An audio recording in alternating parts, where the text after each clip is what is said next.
Okay, so in this example we are going to insert an image into this container here. Now to do this I'm going to firstly select the container either by clicking on it or clicking on it in the DOM, and it doesn't matter now this is a column within a container, this is fine. So what we're going to do is click on the insert at the top, change this and make sure we're on HTML, and then I'm going to click this image button here. Now this is going to ask me what I want to do. Do I want it before, after, or do I want to nest it? Well, I want to put it inside here, so I'm going to click on nest. Now what this will do then is it'll take me to my site, my root, of the site, and I'm going to go into the website and I'm going to go into my assets, and you'll see I've already got one image saved here. So what I'm going to do is double click on this image. Now by default it's going to throw the image in, and as you can see it's just placed the image here, and you can see it's actually gone over the text there as well.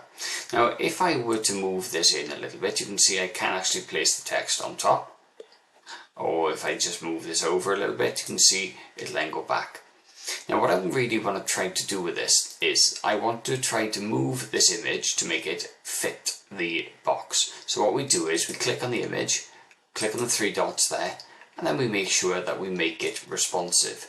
This then will shrink the image down to fit the actual box itself. And what we can do then is if I click in this container and drag it in a little bit, you can see now as I resize this it's making the image smaller, and it's also then allowing me to move the text out a little bit as well. Now one thing you will notice is as you start making this a little bit smaller there is a limit to going the other way.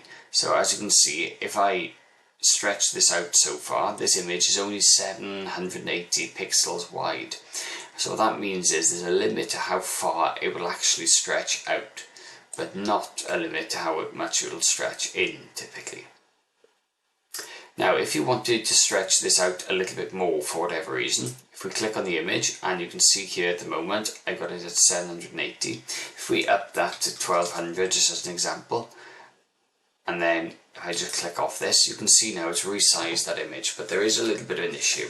When you do this, it's technically stretching the image, and it will also make the image pixelated if it is a JPEG image and not a vector. So you just need to be careful with how much you are stretching these images.